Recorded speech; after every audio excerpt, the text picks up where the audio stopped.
OC. Viewer discretion is advised. Incoming transmission in 5, 4, 3, 2, 1. What's going on, everybody? It's Courtney here from the Outcasted OC podcast, and welcome to the Monday Night Raw review.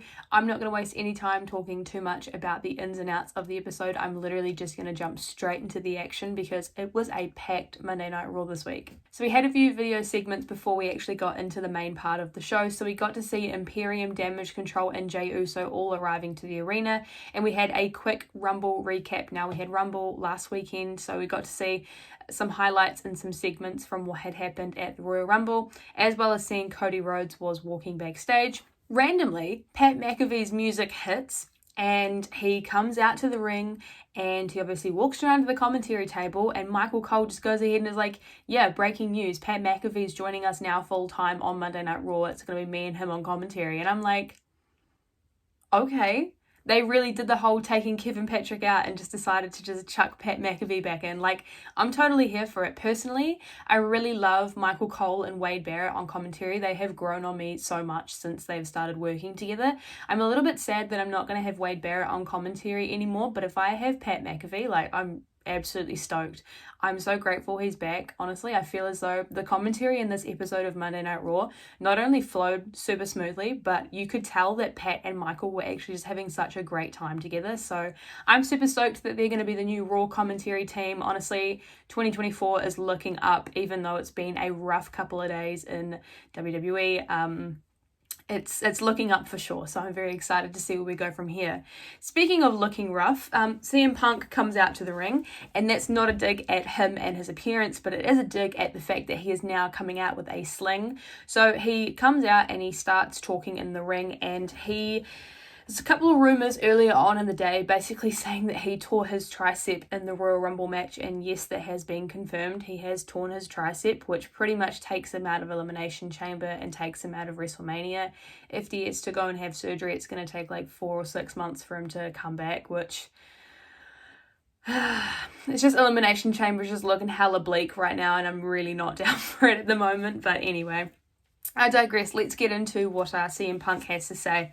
So he starts off, gets into the ring, grabs the microphone, and he's staring at the WrestleMania sign for quite a bit. Now, obviously, we're on the road to WrestleMania, so the Mania sign is going to be making its way around Raw and SmackDown over the next couple of months. So if I reference the sign, that's the sign I'm referencing. Mentions that he came really close and it was in the palm of his hand, basically winning the Royal Rumble. And he said that he's not mad at Cody. He said, Cody earned it, and he obviously congratulates Cody.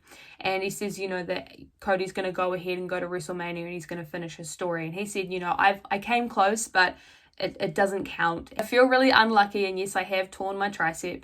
And he's like, well, maybe I could, tape it, or I could just go ahead and win Elimination Chamber, but unfortunately that's not in the cards. And he mentions how, he doesn't really feel sorry for himself. And he references his friend has cancer and is going through chemotherapy, and obviously CM Punk is watching his friend go through all of this, and his friend has got nothing but positivity and just has got such a great mindset behind what's happening to him, even though it's not the greatest of things to be going through. CM Punk very much turns it around and makes it sound like, I'm not going to let this get me down. This, in my opinion, is pretty much just a flesh wound. But he says that, you end up losing more often than you win sometimes in life. And he said, the reason that I really want to go for this WrestleMania dream is because it scares me, and I feel like that is going to keep haunting me. And he wants to keep wrestling until the wheels fall off, and at the end of the day, he is just taking this torn tricep as a bump in the road. And he says that, WrestleMania 40 isn't in the cards for me, but maybe it will be next year. And before he gets a chance to say anything else, Drew McIntyre comes out and actually starts talking to him. And, Drew goes ahead and acknowledges all the things that he has said to CM Punk, and he's like, I wanted to come out here to say that I can relate a lot to what you're saying, and that I had my dreams taken away from me too. I don't know what to believe at this point. And then he goes ahead and drops the line, and he basically said, like, I prayed that this would happen to you, and it did happen. Royal Rumble, I targeted you, and we couldn't let it be you because you're such a cancer and you're so toxic to the locker room. And he said, that night when I realized that you had actually hurt yourself, I slept like a baby. That you didn't win the war, and that he wants to go ahead and main event WrestleMania, and that your dream is basically going to be up in smoke. And then he goes ahead and he says, why don't you look into my eyes when you're speaking to me? And CM Punk walks up to Drew McIntyre, looks him dead in the eye, and says that, you know, at the moment, my heart hurts more than my tricep. Once I rehab it, I will go ahead and main event WrestleMania. But before I do that, I'm going to come after you first. And then Drew ends up targeting CM Punk and ends up brawling with him, and he's beating down on him. Now, CM Punk's got like a sling on, so he can't really do much. Then we end up seeing Sami Zayn come out to make the save on CM Punk, and they end up getting into it a little bit as well too. This actually sets a match up for Sami and Drew for the main event of Raw tonight, which is a really good match. When I get into it, I'll get into it. We see the Judgment Day are in the clubhouse, and Rhea is saying to the entirety of Judgment Day that, you know, Drew doesn't really concern us anymore. You know, he's not really anything to worry about too much. And that, you know, obviously Dominic references the fact that Bayley has come to Monday Night Raw to actually interrogate or to kind of see Rhea Ripley. We're not really too sure which way she's going to go about it. But Rhea says that she doesn't fear Bayley. Damien then goes ahead and he says, you know, I'm kind of done with distractions. I'm done with everything that has been going on with us so far. Like, we need to really get back to the original reason that Judgment Day is a thing. And Finn Balor comes in and he says, you know, everyone's getting a little bit too comfortable right now, and we really need to show our vicious side of us again. So we're starting to see the Judgment Day really take control and really start to remember who they are and who the true family is. DIY is making their way out to the ring, and they cut a promo backstage talking about how they've been waiting 7 years, but they've actually been waiting an entire lifetime for these tag team titles, and they are going to take them away from Judgment Day, which actually leads into the tag team match. Now, I'm going to be honest here, there were a few tag team matches on Monday Night Raw this week. Now, I'm not complaining by any means, I'm just simply making a statement. So we had the first tag team match of the night, which was DIY going up against Judgment Day. To be honest, out of all three of the tag matches, this match actually really impressed me. It was a great way to start off the show match-wise, and not only DIY and Judgment Day having really great in-ring chemistry, but the match just flowed really well as well. Right away from the very beginning, Pearce is in control of the match, and then we end up seeing Finn Balor attacking on DIY. So DIY end up double teaming the Judgment Day. They end up both launching themselves over the top rope, and then they sit on the ring apron and obviously give themselves a round of applause.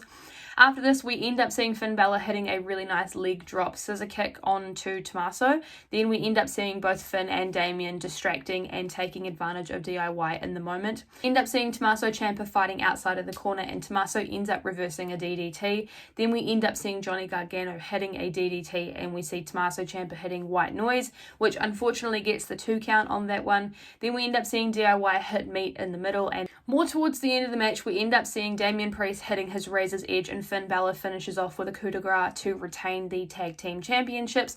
After this, the Judgment Day are celebrating in the ring, and Damian Priest basically asks R-Truth to come out to the ring. And, you know, they're talking back and forth, having a good old time, and basically they end up kicking Truth out of the Judgment Day. They basically go ahead and say, you know, you weren't really in the family to begin with, so this is kind of where it ends, which is really sad. I really enjoyed seeing R-Truth in the Judgment Day, but I feel as though going into WrestleMania season, if you really want to make Judgment Day feel super hot, you need to take them more seriously. And they obviously are all main event talent, and having someone like R-Truth normally is fine going in the group and helping out and, you know, being that comedic factor. But I think especially towards WrestleMania, if they keep that going, it would really affect all of them moving forward. So we end up seeing JD McDonough and Dominic Mysterio assaulting R-Truth, and The Miz comes out to make the save, but then Dominic Mysterio ends up hitting a frog splash on The Miz as well. We see CM Punk is making his way backstage with Adam Pearce and security, obviously making sure that Drew McIntyre doesn't come and attack him after what happened in the ring before. Then we end up going into our second tag team match, and if I'm being honest, this was a really short match. I'm not going to say a whole lot about it because it kind of was just over before I realized it was happening. So it was Zoe Stark and Shayna Baszler taking on Chelsea Green and Piper Niven. Now straight away Piper's on the attack, but then we end up seeing Shayna beating down on Piper. Chelsea tries to avoid Zoe. We actually end up seeing Shayna Baszler catching Chelsea Green in the Kirifuda clutch, but then Chelsea ends up outsmarting her, and Zoe hits the Z360 to come away with the win. See how I mentioned there's not really a whole lot to talk about. But Cody Rhodes makes his way out to the ring, obviously, as he is the winner of the Royal Rumble. Now Samantha Irvin actually welcomes him out to the ring as the winner of the 2023 and the 2024 Royal Rumble. So he makes his way out, he's looking at the crowd, he looks at the WrestleMania sign, and the crowd is chanting, "You deserve it." He asks Samantha first to reintroduce him, obviously because he wants to hear her say, you know, back-to-back winners for the Royal Rumble. Then he goes on to mention that, you come to WWE and there is an expectation on us to help you escape in some way, shape or form. But I don't think you realise that us as wrestlers as well too, we need to escape. And he mentioned on Saturday, you'll never know how much I needed you.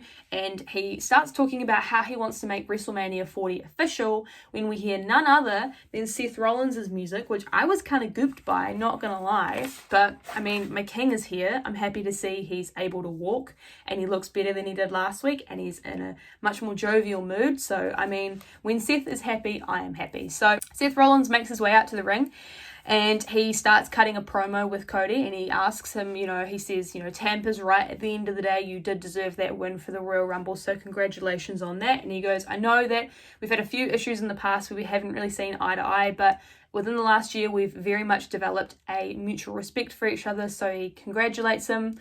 But then on the flip side, he goes ahead and says, look, I'm going to be real with you.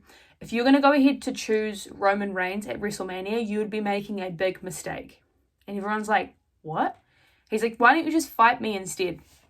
And he goes, I get your concern, but you just need to hear me out. You at the moment are being labelled as the guy. You're not him. And he says that Roman Reigns isn't even the guy. He goes, I'm the guy. I'm the world heavyweight champion, this title here. And he's obviously trying to hype up the championship. And he references that, last year it made sense that you wanted to go after him because the title didn't exist last year, but the landscape has changed so much within the last year. He says to Cody, you've been there since I won the title, and who has gone to every single house show and main evented? And obviously there's a bit of silence in there.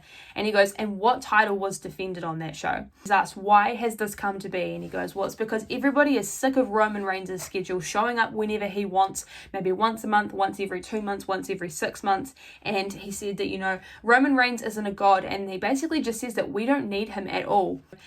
At the end of the day, it's up to you whichever title you choose to go for. He goes, are you going to go for the Hollywood Hulk Hogan one, the one that is a fraud or doesn't actually deserve to have as much credit as he does?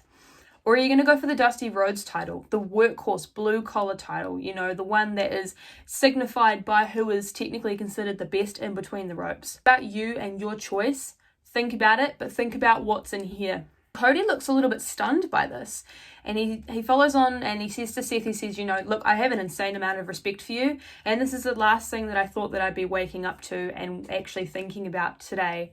And he goes, I'll think about it. So it almost looks as though WWE is trying to swerve us. If CM Punk is now injured and we can't have the CM Punk Seth Rollins match for the title, maybe they might be going with Cody Rhodes, Seth Rollins for the World Heavyweight Championship and trying to get Rock Roman, but I don't know. It's just very much how it looked, and I thought the promo segment was great. I really enjoyed it, but I'm just a little unsure of how the road to WrestleMania is looking now for Elimination Chamber and then going into WrestleMania. It's a little bit unclear for the men. It's a little bit more clear for the women, but I don't really know what's going on here. But I'm interested to see where we go from here. Kofi Kingston and Xavier Woods are backstage, and Kofi's obviously hyping himself up and is getting really excited before his Intercontinental Championship match against Gunther. We had the match between Jey Uso and Bronson Reed. Now, this was on the shorter side for me, but it definitely did not disappoint. So Bronson Reed at the very beginning of this match, pretty much the first half of this match, is actually very much overpowering Jey Uso. He hits a lot of great spots on him, a lot of great power moves, ends up throwing Jey Uso into the ring post. But after the commercial break, Jey's in control, hits a crossbody on Bronson, and a really nice standing senton coming in from Bronson Reed. He ends up picking up Jey Uso, and he goes ahead and sets up their tsunami, but then Jey actually escapes and hits with a spear and an Uso splash to come away with the win. I'm excited to see where Jey Uso goes. I feel as though they're very much going to build him up to be maybe the next person to challenge Gunther, if not potentially dethrone him. We had a couple of backstage segments, video recaps, so let's quickly smash those out. So we got to see Adam Pearce and Andrade are backstage now. Andrade's actually signed a Raw contract, so it very much looks like he is going to be a part of the Raw brand. We end up seeing Nick Aldis come in, and, they're talking back and forth, and Nick's like, actually, SmackDown had a really nice, contract for you, but we didn't get a chance to show you, unfortunately. So you can tell there's a little bit of tension going on between Adam Pearce and Nick Aldis. Anyway, Andrade ends up leaving. Nick Aldis gets a little bit upset. He's like, look, at the end of the day, I let you borrow Bayley so you can have both of the Royal Rumble winners here on the Raw after Royal Rumble. but you wouldn't even give me a chance to get a contract signing and or even a look at the contract with Andrade. He's like, you know, we actually want to start talking about Elimination Chamber. And before he gets a chance to say anything, his phone starts ringing. He grabs it out of his pocket and he goes, oh, never mind, this is Bron Breakker, I need to answer this. And sorry, you're just going to casually drop that Bron Breakker is calling you? Like, I feel as though he is going to get a main roster call up after the Dusty Rhodes Classic, and I'm literally so excited. He was due for the main roster probably after WrestleMania last year, but I'd be excited to see him whenever. Seeing Gunther is talking backstage about how he wants to carry on being the best Intercontinental Champion and how he is going to squash Kofi Kingston. To see a Royal Rumble women's match video recap now, it's just showing a lot of the news segments that came in terms of like debuts and arrivals and returns and stuff. Lots of different publications that were basically reporting stories about different women in the Rumble who debuted or returned or anything like that. Becky Redmond catches up with Becky Lynch backstage and they're talking about the fact that Becky didn't win the Royal Rumble as she said she was going to. Becky mentions that she let herself down, but she said she's going to train harder and she's going to fight dirty and she wants to take that title into the main event of WrestleMania like it deserves to be. The match between Kofi Kingston and Gunther, now I'm not going to lie to you, these two did not disappoint. It was a fantastic Intercontinental Championship match. Straight away from the very beginning, you got Kofi coming in looking really hot. Gunther ends up hitting a really nice backbreaker on him, following up by a Boston Crab. You can see Gunther's very much going for his normal overpowering moves, but Kofi ends up getting a one-up on him with his agility and his speed and his quickness. After this, we end up seeing Kofi's fighting back, but then Gunther ends up slamming Kofi into the mat. They both end up exchanging chops, and then Kofi ends up kneeing Gunther in the face. Kingston ends up sending Gunther into the ring post, and then there's a really nice leg drop coming in from Kofi. Gunther ends up finishing it with a powerbomb to come away with the win, and after this, Imperium, Xavier, and Kofi end up brawling in the ring. Now, I feel like in a normal situation, this would very much set up the return of Big E, but I know how, in terms of his recoveries going, he might not be back in the ring. But I would love to see a 3-on-3 Imperium versus New Day with all three of the New Day members. I feel like that would be so exciting to see. I just hope that maybe we get to see Big E in the future, but the way they keep setting this up is very much giving me the impression that he is coming back at some point. So I'm not going to hold out too much hope, but I would like to see him return at some point. This Jackie Redmond is catching up backstage with Sami Zayn, and she asks him, how he's feeling after his return at the Royal Rumble. Sami says, there's a lot of emotions going on, but he's really shocked by Drew because there's a lot of excuses coming in from Drew. And Drew took away that number 30 spot from Sami, where Sami could have actually come in and actually won the Royal Rumble. And he said that he is going to give Drew McIntyre a reality check in the match that they are having tonight. Next match on the card is the Kabuki Warriors taking on Tegan Nox and Natalya. I'm not going to lie to you, this was an okay match, but I'm not a massive fan of Tegan Nox and Natalya. I don't really know what it is with those two. I just don't think they click with me. Their wrestling styles just don't click with me, but it was a really good match. Kabuki Warriors did come away with the win on this one. They were very much in charge for most of the match, but Tegan did get a really good showing in for the most part. I just don't know what it is with Tegan. I just don't feel like the crowd is connecting with her, and I'm not too sure why.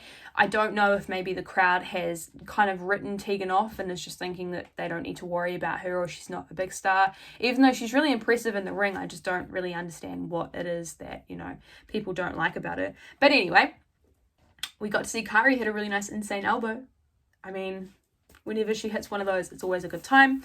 Kaden, Carter, and Katana Chance, who are the previous tag team champions, are actually watching the match backstage on a monitor. Jackie Redmond comes in and is asking, how did you feel after obviously losing last week? And they mentioned that they have actually spoken to Adam Pearce and they will be getting a rematch for those tag titles next week on Monday Night Raw. Bayley actually makes her way out to the ring and Damage Control is there with her too.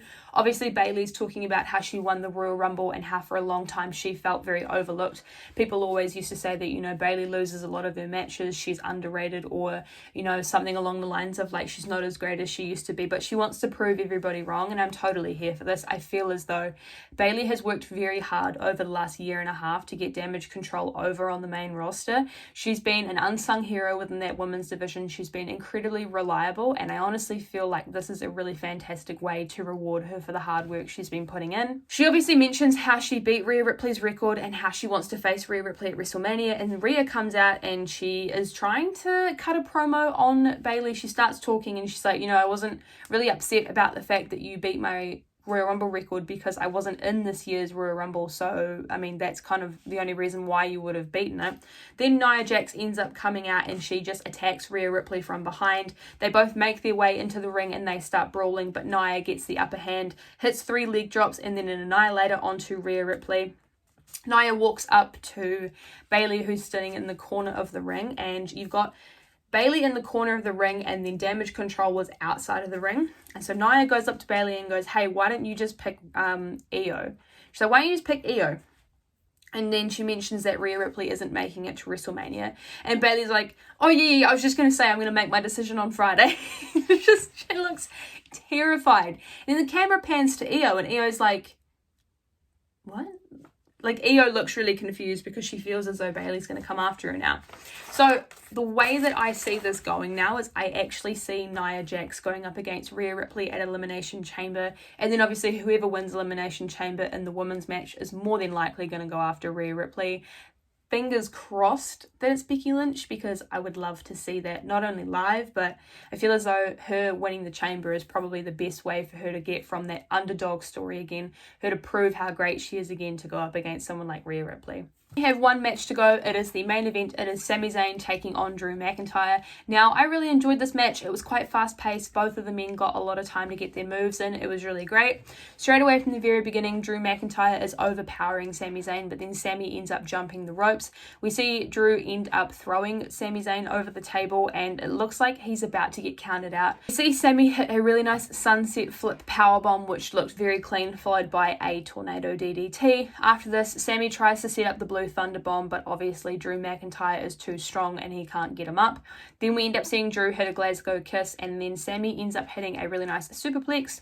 Drew McIntyre ends up exploding out of the corner and Sami hits a really nice modified blue thunder bomb. Drew, I kid you not, hits the most insane belly to belly. Like, it was from one corner of the ring all the way across to another. Like, the length and height that was on that was incredible. Drew McIntyre hits white noise on Sami and follows this up with a low blow and then a claymore to come away with the win. This match left Drew McIntyre looking insanely strong going into Elimination Chamber. Sami looked fantastic too though, but obviously Drew McIntyre is such a menacing heel that they just want to keep him looking really strong going into WrestleMania. Brings us to the end of the Monday Night Raw review. If you guys stuck around till the end of the video, thank you so much for watching. Make sure you go ahead and chuck a like on the video. Go ahead and comment something that you enjoyed about Monday Night Raw. While you're there, make sure you go ahead and subscribe to the channel. Turn on the bell notifications so you don't miss any of our posts. While you're there as well too, go ahead and check out the description. You can find all of the links for where you can find Outcasted on other social media platforms, just like Instagram, TikTok, and Twitter. While you're there as well too, you've got all of our personal social medias so you can keep up to date with what we're doing when we're not posting on here. You've got your regular NXT review coming in from Reese this week, as well as the podcast where we're going to be going over the looks from the Royal Rumble matches and talking about them and what we liked. You've also got the SmackDown review coming in this week, so a lot of great content coming in from us. Thank you guys so much for the support on the recent videos on the Royal Rumble watch along. Honestly, we had so much fun doing those, and if you want to see more of them, make sure you go ahead and let us know. We can definitely arrange for some premium live events, but I will catch you guys in the podcast. I hope you have a really good rest of your day, evening, whatever time it is, and I will see you in the podcast. Bye guys.